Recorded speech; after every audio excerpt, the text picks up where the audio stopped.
kerk is leeg. Die musiekinstrumente is stil.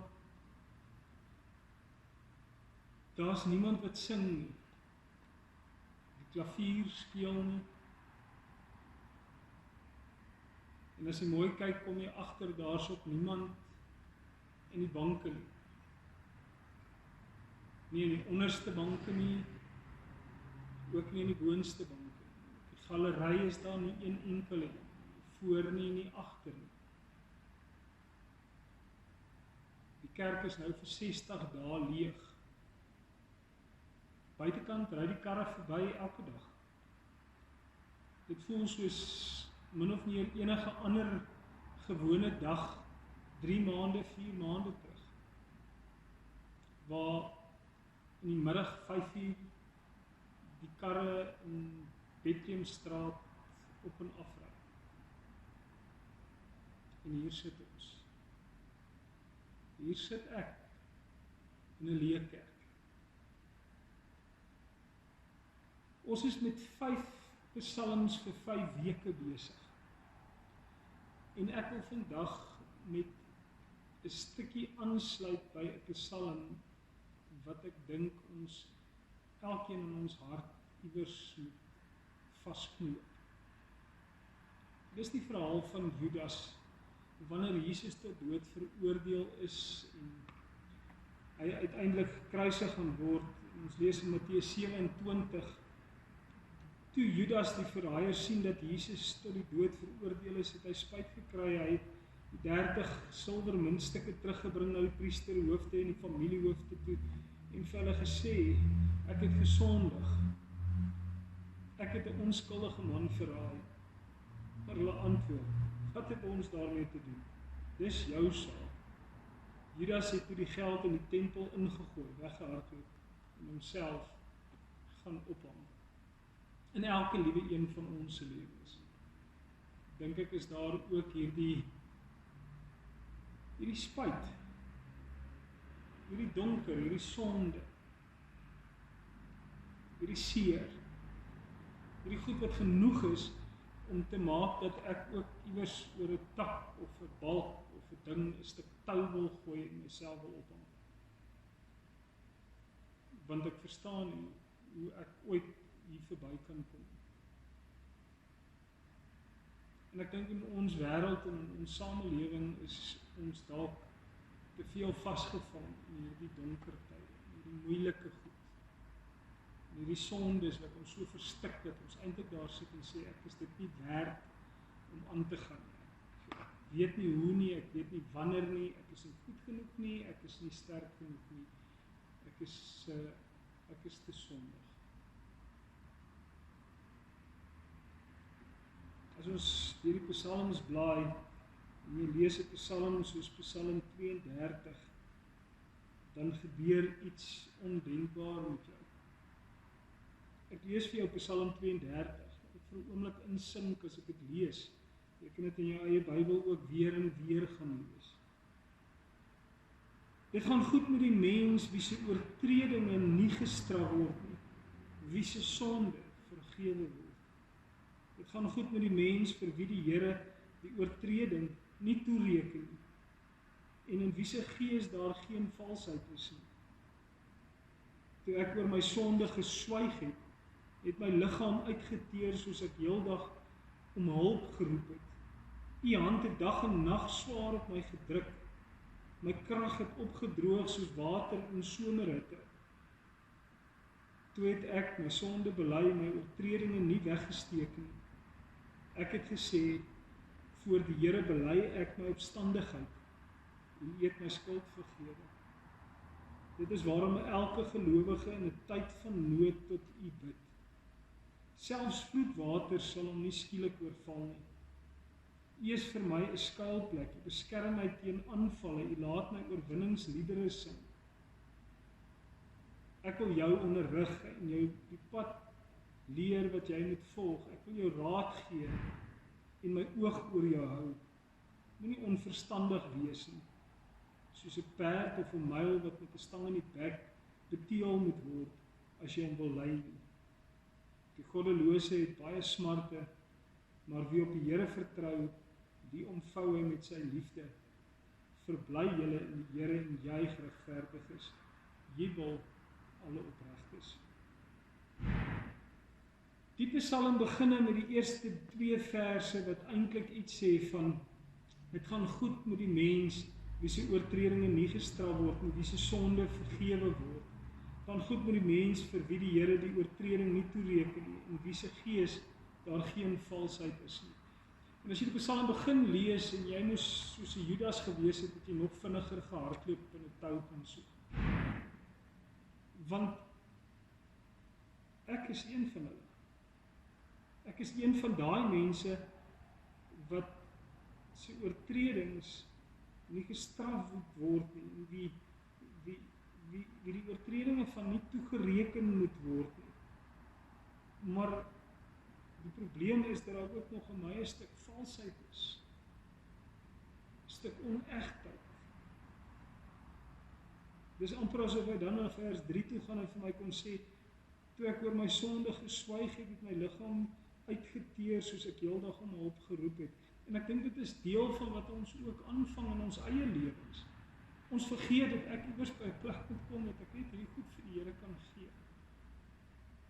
Ons het in 'n wêreld gekom dat ons so behep geraak het met openbare belydenisse en allerlei goed oor geloof en hoe ek net moet meeding om 'n goeie gelowige te wees. En meeste mense worstel daarmee dat ons nie hierdie wondergelowiges is nie.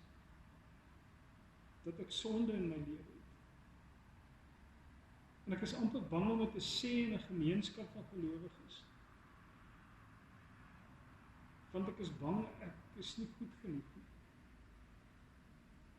Ek is bang ek word nie gereken nie. Ek kan nie kompeteer met die goeies nie. En tog sê die skrywer van die Psalm dat Dawid is, U hand het dag en nag swaar op my gedruk, my krag het opgedroog soos water in somerhitte. En baie dae voel ons so, baie dae voel ek so, dat die Here eintlik iemand word wat op my afdruk, wat my seer maak, wat my moeg maak, wat my gaar maak, want ek is nie goed genoeg nie en ek kry dit nie reg om net reg te leef nie, ek kry dit nie reg om nie die sonde te doen nie. En hoe meer ek nie hierdie goed doen, en hoe meer ek lees, en hoe meer ek mooi versies kry, en hoe meer ek hoor hoe wonderlik ander ouens is, hoe meer voel dit asof dit regtig is soos wanneer in ons koue tyd wat ons nou beleef, hy praat van hoe die somerhitte in die woestyn eenvoudig alles uitdroog, sodat ek nie meer lewe oor het nie. Dan skryf hy in vers 5, toe het ek my sonde bely, my oortreding nie weggesteek nie. Ek het gesê, voor die Here bely ek my opstandigheid, en U het my skuld vergewe.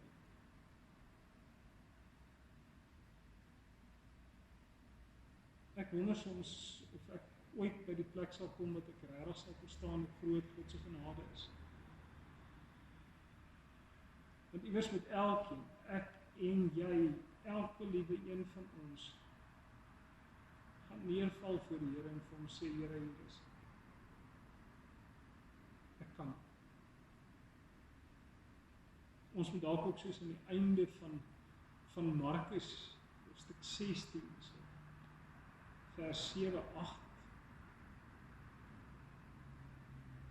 Ek en jy dalk ook soos Petrus die boodskap van vrouens afkry, van iemand afkry, geringes afkry, wat sê, die Here sê, gaan my vooruit, ek soek en besonder vir jou Petrus daar. Jy wat my verraai en verloon het, wens Judas kon het hoor, dis nie die Bybel geskryf, is die geskiedenis, die verlossingsverhaal afspeel. Maar ek wil bid en dink in my hart, dat ek toch dalk net voor die Here kan sê, Here, ek het dit alweer nie gemaak nie. Ek is alweer nie daar nie. Het is ongelooflik as hy sê, Voor die Here bely ek my opstandigheid. Here, ek is alweer hier en ek is alweer opstandig. En ek het alweer hierdie ding wat hier binne in my en is 'n bekleierery en is 'n worsteling en is 'n storm. En ons skryf net eenvoudig 6 woorde. En U het my skuld vergeef.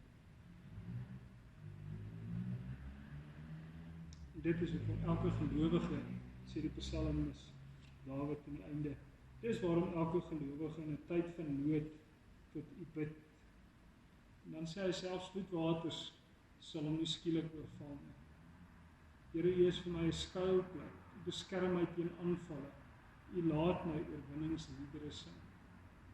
En as jy die gedig lees, dan is dit regtig 'n psalm wat iets sê van ek voel nie op hierdie stadium soos oorwinning nie. Ek voel nie soos iemand wat beskerm is nie.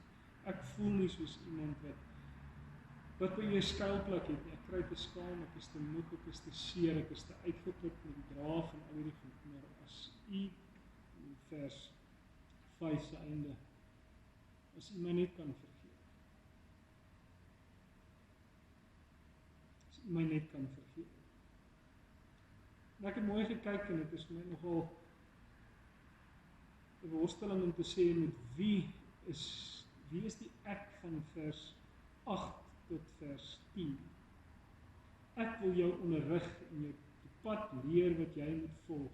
Ek wil jou raad gee en my oog oor jou hou. Moenie onverstandig wees nie, soos 'n perd of 'n myl wat met 'n stang in die bek geteel moet word as jy hom wil lei. Ek wonder of dit regtig die Here is en of dit net my eie hart is wat uitroep en sê, dis wat die Here se eintlike rol is.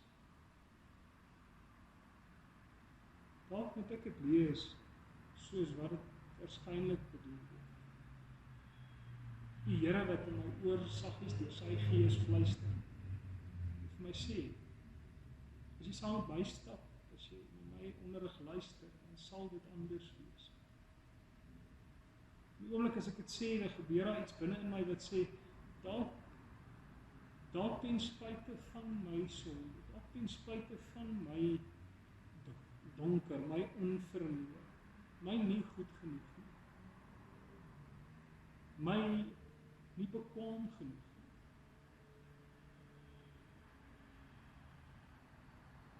Die goddelose het baie smart en wie op die Here vertrou, sê Dawid, die omvou hy met sy liefde. Dis onverdiende liefde.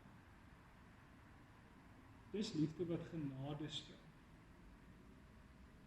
Dis liefde wat nie afgedwing word en geforseer word. Dis liefde waar ek nie 'n aanspraak maak en sê, ek staan op die Here se beloftes nie. Kyk hoe wonderlik is ek en ek sal daaraan vashou en daarop staan en dit toebid op my. Dis iemand wat voor die Here kom staan, eintlik op 'n afstand staan. Sê, Here, ek is dit nie waardig nie. Hoekom gee U dit vir my? Here, moet dit nie op my mors nie, want ek verdien dit nie. Is dit nie juis wat ons Here doen? Is dit nie juis wat hy doen vir 'n vrou by 'n put, of 'n bedelaar langs die pad, of 'n Saggeus in die boom, of 'n Petrus as die vrouens by hom kom en sê, jy wat die Here so pas verloor. En dis dalk daar waar 'n stuk vreugde lê, 'n stuk vrede lê wanneer ek stikkend rou en soos die gebed wat Jesus van gepraat het wat mense red. Tollenaar hoe aan die een kant was, sê, wees my sondaar genadig. Hierdie gedig, hierdie psalm is ene wat sê, dis ten spyte van dat ek oorweldig en omvou word met die Here se liefde. Dis 'n God van genade. Daarom kan ons vanaand ook vers 11 regtig in ons harte lees. Hy sê verbly julle in die Here en juig, regverdig is. Jubel alle opregtes. Want die opregtheid en die regverdig wees is nie goed wat in my hande lê. Dit nie in my Here se hande. Die verlosser God, die God van genade. En lees weer 'n bietjie 'n stukkie uit Psalm 32 en vat dit en maak dit jou eie. Gaan word weer stil en skoon voor die Here. Amen. Kom ons bid saam. Here, in hierdie wêreld waar ons 60 dae vasgevang is in grendeltyd en waar daar 'n klomp goed is wat om ons spoel en ons bang maak soms en ander kere ons eenvoudig net laat twyfel aan wat is en wat nie. En waar ons heeltyd besig is om te probeer planne maak, waar niemand regtig weet nie, en ons soveel onsekerheid is, wil ek vanaand bid en vra dat ook in ons wêreld van ons menswees, in die binnewêreld van ons menswese se diepste binne. Wil U nie elkeen van ons aanraak? Wil U nie vir ons ook kom ontvou ten spyte van wie en wat ons is en wat ek gedoen het en wat ek nie gedoen het nie. Ontvou met U liefde met U genade. Raak elkeen aan daar waar hulle is, met wat se worstelinge hulle besig is. Ek bid dit, Here, soos Dawid daai gedig geskryf het, as een wat eintlik nie weet nie. Wat met bakhande eintlik kom staan en sê, ek verdien dit nie, maar ek het dit nodig. Ek weet nie hoe ek dit gaan kry nie. Dankie dat ons deur U ontvou kan word. Deur U genade en liefde ontvou kan word. Ons bid dit in U naam. God drie-enig. Amen. Vrede vir julle.